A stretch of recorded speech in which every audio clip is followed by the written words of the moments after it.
might just grab this one because this one will particularly difficulties, right? That doesn't happen in Hollywood yet. Let's start with the Danish girl of all time. You're incredible. Thank you so much. What was it like to be a part of that film? You know, the Danish Girl is special to me because of the topics it covers, the questions it raises, and really the statement it makes, and not trying to make a statement. It's a beautiful story about humanity and heart and love, and what could be wrong with that? Huge topic though, because that is massive in Australia right now. Same-sex marriage. Day. Yes. I was like, what a day to land in Australia. I was arriving today in Australia, and they announced over the PA system that the vote had come back, and that majority of Australians support everyone's right to marry the person they love.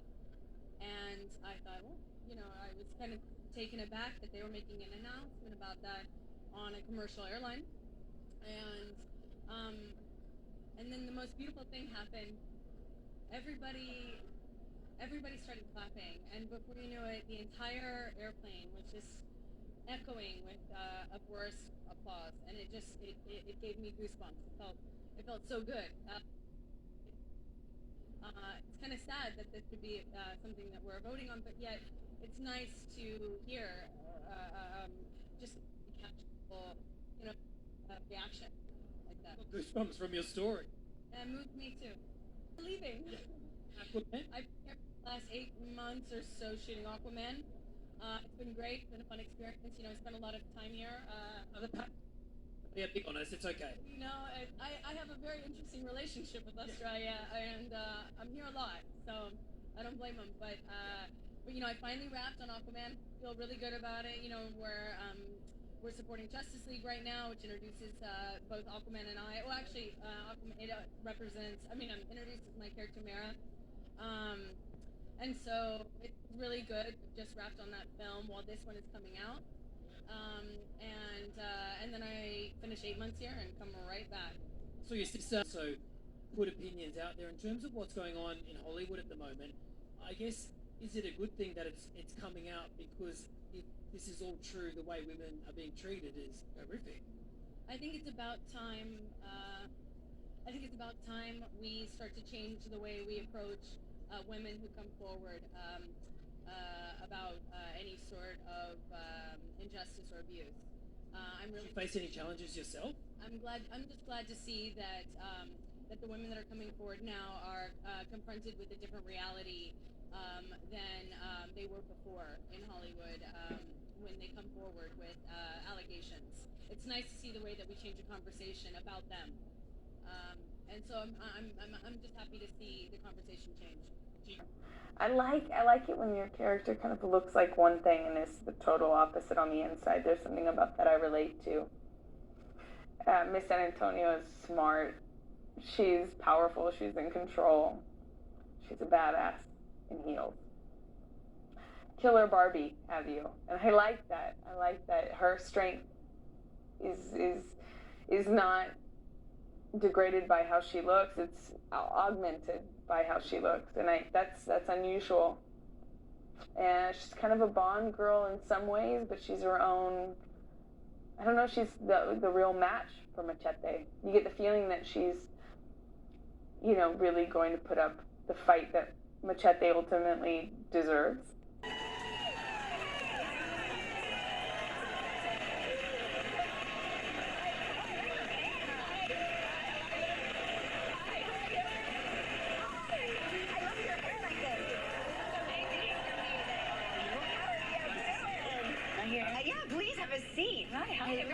I love your hair. This is very Aquaman-esque, right? Thank you. Thank you.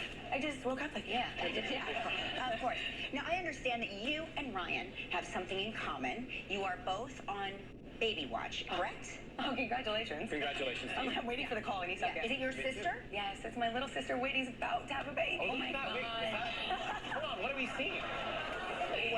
This princess warrior character you're playing. My character Mira is a warrior. Yes, she's a princess, but more importantly, she's this badass, fierce, empowered, strong warrior who is a superhero in her own right. Yeah, like the actress that plays her, by the way. I might add. Now, you wore this costume that is so gorgeous. First of all, I love it.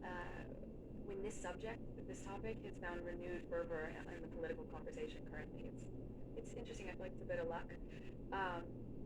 It's not a new debate. It's not a new question.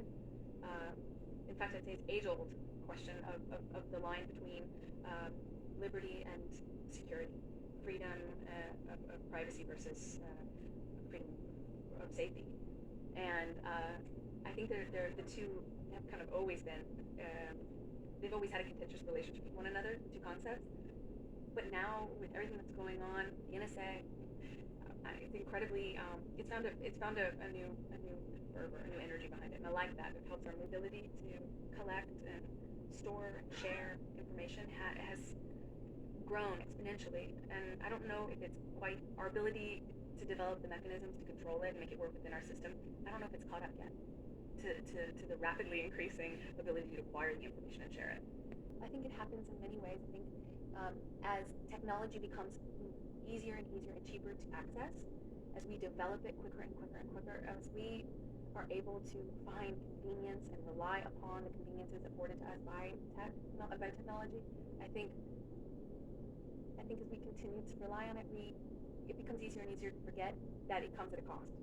That each of these devices, each of these systems, social media, internet, credit cards and electronic banking, flying on a commercial airline, for instance. There's many aspects in which technology makes it more convenient for us. Okay, this is a little bit of a thing we talked about earlier, but talk a bit about what it was like to work with Liam and maybe how you guys worked together to sort of build the relationship between your characters. I loved working with Liam. He is, wasn't familiar with him before we started working together, and it was a great process because he's so friendly, he's so charismatic, it's easy to love him, it's easy to get along with him and be friends with him. It makes for developing a relationship, because when you're on stage, you develop two relationships. Your character's relationships and your relationship as a human being with someone else you're working with. The banking world, especially the 1% world, is often cloaked with, and I think it deals with those age-old themes, right versus wrong. It's a David and Goliath story in many ways, and I like those classic themes, but with a modern twist, set in a modern stage. I mentioned before about the generational gap being a huge part of this movie, but there's also the technology element and how relevant it is to what we deal with now as our technology advances beyond our ability to control it. Sense that it's a world that she created. It's like she has a different set of rules than anyone and everyone else around her does. Different rules than us, different rules than most people. I mean, you meet her one day and she's got, a black bob, and the next she's, a platinum blonde wig, and she's shooting somebody in the head without blinking. She kind of exists in a different world, and I loved that about her. And part of telling that story is connecting it to a real person in some way. Even if she does exist in this way, it was important for me to also base her in the real world at least once, and then have a departure from it. That's her job, essentially. You see her in her natural state, and then you see this kind of other world that she has to jump into, and she jumps in full force, and that's why you get the impression that she is the best at her job. It's because there is nothing else quite like her. So you feel like she's somehow fulfilling some this undescribed or this niche somewhere that people don't even know about. That's what you get. This. I stand by the idea. I wanted to have the most fun with this that I could. I wanted to push the boundaries. I wanted to push the expectation, and I really wanted to have fun with it because I think that this character is one that really enjoys being really good at her job and really enjoys her job. She was made for this. So I think, I don't know. I kind of wanted to have the most fun, and I think I did. In front of the camera, I had another wonderful collaborator. Kevin Costner is he's a true pro, and he's also a filmmaker. So it was interesting for me to work with. I'm not used to working with another actor that's also a director, and that did bring out a different element. It brought out a different respect to kind of the bigger picture. And the one thing that we aimed to do in Bibi and Ethan's relationship is have them be worthy adversaries to one another. That is what compels them to and against and away from each other. where she lives. Yeah, I realized why.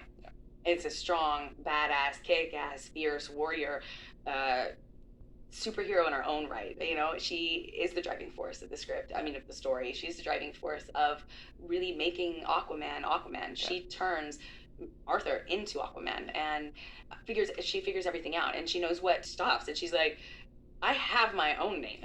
My name is Mira. My own name. I was like, awesome. I love great. that. That's the kind of character that I can play.